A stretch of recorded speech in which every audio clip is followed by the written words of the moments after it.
Hey man, say man, what they do, still with the camp shot like a lamp. Big boss, cake poke, top boxer, fuck about soliloquy. Man, touchdowns don't last, good people do not self. Call them in the power line. Remember your matter. Peak game. Y'all know the rest.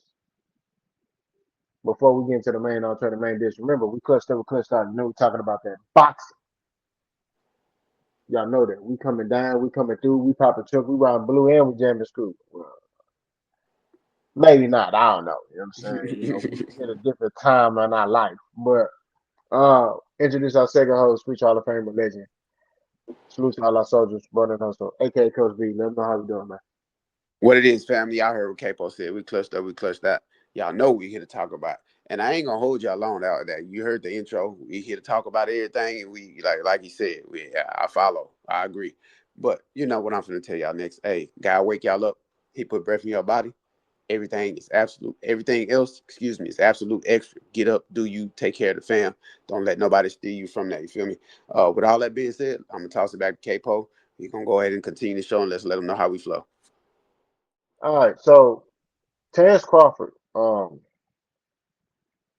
Terence Crawford basically lost his mind. I won't say he lost his mind, but he got animated with Gillian Wallow, right? Bill Haney called Terence Crawford on FaceTime, and they were discussing Jerome Business. And Terence Crawford alluded to the fact that basically he'll slap Jerome Business. And he told Jerome Business, next time you say you're gonna knock me out, say my name, right? And I'm gonna post the audio like at the beginning, so before we y'all gonna hear the audio before we get to this part. So you're gonna be able to confirm everything that I'm saying. But Terrence Crawford really went in on Jerome Business. So, Coach, my question to you is why? Right? Why? If you're Terrence Crawford, would you be worrying about anybody, not just Jerome Business, but anybody, right? Wouldn't you be content with what you accomplished? Let me know something. Straight like this. It's either two options. Either Terrence Crawford is mentally still bothered by the fact that, people still mention his name and tie his name to Jerome Boots in his pause, no freakism for the fact at this point throughout the rest of the video. Like I said, it's one or two things. Either Terrence Crawford is still bothered by the fact that his name is still linked to Jerome Boots Ennis, and we may not never get the opportunity to see that fight, full fledged in the flesh, see them two fight in the ring. We might not never get it. We don't know. Uh, Option two, he's not in a good mental place being retired. That's the only two options I can come up with, and I'm leaning more towards the mental space. It's stuff probably going on in his life now that he's not an active fighter to where people may be, a little bit more on him about his situation, about his wife, his kids, and how everything went, and they know he has time because he's not in the ring preparing for a fight. He's not constantly keeping himself in shape. He's not running. He's not doing certain things no more. So these people know that he has time to deal with other things within his life at this point because he's retired. And it may be bothering him a little bit more than he thought it would now that there's nothing left to do but go to fights, watch, and continue to motivate other fighters as he should, you know. But at the same time, for you to get that animated, for you to get that upset, for you to get that tweet about your name being linked to Jerome Boots Ennis, and you saying you'll slap him, say my name, you'll knock him out. Like you can't throw that in the atmosphere when yet I don't care what nobody say. Both of y'all had an opportunity to fight each other. I don't care what side you pick. I don't care if you say Boots ran from him. I don't care if you say Bud ran from him. Whichever one you leaning with, both of them had an opportunity. Let's call a spade a spade. They didn't fight for whatever reason. Like I said, I don't care if Bud backed out. I don't care if Boots backed out. They didn't fight. And at this juncture in both of their life styles, it probably bothers Crawford more because he is retired and he probably is dealing with certain things. But again, like I said, to get that animated, to get that out of character, especially for $1 million worth of game and Bill Haney, You know, ain't nobody on that set is a threat to you, Crawford. So why even entertain them? That's their job. That's what they do. They get on there. They're entertainers. Him himself should understand. Yes, you were a boxer. You were an athlete. You were top notch. You on the pound for pound list. You could go down as one of the greatest to ever do it. You go into the Hall of Fame. Yes, you are. But at the same time, to let them get you out of character like that, you're slightly an entertainer yourself when you're not in the ring. When you're promoting yourself to get in the ring. When you promote yourself for a fight, you know what entertainment is. You know what entertainment is. So again, I'm not understanding why you let them get out of character. Like I said, my two options is simply he could be upset that his name is still linked to Boots, but I think it's more of a mental thing that he's retired and he's trying to have to find a different way to live life. And like I say, it could be people on his tail, on his shoulder, on his head, on his neck about certain things he couldn't take care of during his boxing tenure.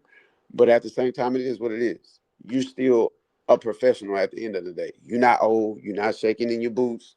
You're not getting ready to go. Excuse me, from what I'm about to say, you're not getting ready to go in the grave because we never know when God gonna call our number. But at the same time, you got stuff you got to take care of, and for you to let those type of people disturb you like that, maybe you need to get back in the ring, bro. Maybe you need to unretire and just continue to fight until you feel like you got all of your aggression out. Till you feel like you've accomplished everything you need to accomplish. Till you feel like you don't need to answer to nobody no more. Like I wouldn't be answering to none of these people. You can say what you want about me, and you know me for one. I don't like the fact that Crawford retired. I don't like his resume.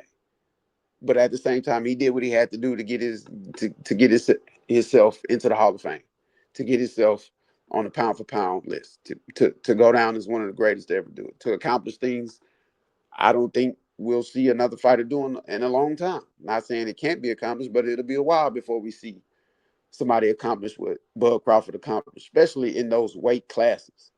Because those weight classes that he accomplished his accolades in is a weight class that's always gonna be tough to deal with and go up there and say, hey, I beat this guy. Hey, I beat this guy. I earned the title of undisputed, unified. I earned the title in multiple divisions.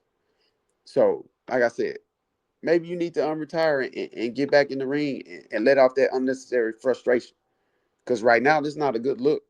It don't look like your retirement is going well to see that you entertaining guys on YouTube and podcasters. To see that you're entertaining Bill Haney. Come on, man. Like, why would you even answer a call for Bill Haney? I don't know how cool y'all are, but Bill Haney, you already knew what was going down. So I feel like you let the setup get you. And I can keep going on and on and on about this, but I'm gonna drop this stick and let this horse be dead. Terence Crawford need to be bougie. What do I mean? You say I'm 3 time undisputed. You say I beat Canelo. I went to a weight class and I never fought in and I beat Canelo. Cool. You should be content with where you are. But one thing Coach B said is that he's not content where he is in his life. He know his resume lacking. That's always bothered him. Y'all ever paid attention? He gets visibly upset when people talk about his resume. But whose fault is that? It's his. Because you had opportunity to fix that problem and you refused to do it. So now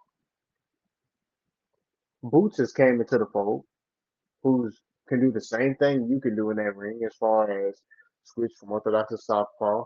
He's just a little bit more slicker. He got a little bit more sauce, a little bit more flavor on his style than you do. You're meaner than he is. I say that, and a better finisher. But Boots can do everything you could do. And you sit there and get on his phone and you start screaming and talking about you gonna slap this dude, you gonna do this, and you gonna do that, and it's shameful. It's shameful. You're retired. You're a Hall of Fame fighter right now, and you're sitting there screaming into your phone about Jaron Ennis. who's an active fighter. You're not active anymore. You retired. Why even discuss that? Floyd never did that. And even when Floyd talked about, because they're bringing up, hey, would you fight Canelo again? He was like, I beat him easy. He didn't get animated. He kept it professional. That's how you have to be, right? But I wouldn't even entertain that. I would have been like, hey, I'm retired. I'm not worried about no Jaron Bruce. And I'm gonna leave it like that. I'm retired. I'm not worried about Boots. Good luck to him in his fight against Anders Irons. That's it. That's all I would say. I wouldn't say anything else. And I'd be like, Bill, why you call me with this man, man? Why you call me with these dudes, bro? I'm not worrying about no Boots. I'm worrying about my kid who's a wrestling champion over here in Nebraska. I'm worrying about my other son. I'm worrying about my daughter who's a track star. That's what I'm worried about. That's my focus. Helping them accomplish their goals. That's my focus. No, Terence Crawford talking about Boots. So like yet again, that goes to show you he's not content with where he is in his career. And I'm with Coach B. He should have kept fighting. If you getting that animated, you should come back and fight. Just keep fighting until you feel like you've accomplished what you accomplished. You see, those accolades are not enough. He know that. Those just trophies. They look good on the wall, but how's that benefiting you? You got guys currently in the sport or who retired from the sport who got better resumes than you. They ain't got the accolades, but they fought killers. And you know that's eating you up inside because you say you so-called wanted to fight the best. I've never seen a fighter who's accomplished so much be so insecure and be just not satisfied with where they are. So Terence Crawford need to go sit down somewhere. He need to go back to Japan, Tokyo, wherever he was at, and he need to go chill over there, watch Nail or Nui. You know what I mean? Go train with Nail Nui or Usyk, whatever he needs to do, or go to his kids' track meet. Stop worrying about current fighters. You're retired. It makes no sense. Thanks for watching KLXTH Factory. Like the video if you felt the punch. Drop your hottest take in the comments. Subscribe and turn on notifications so you never miss a round.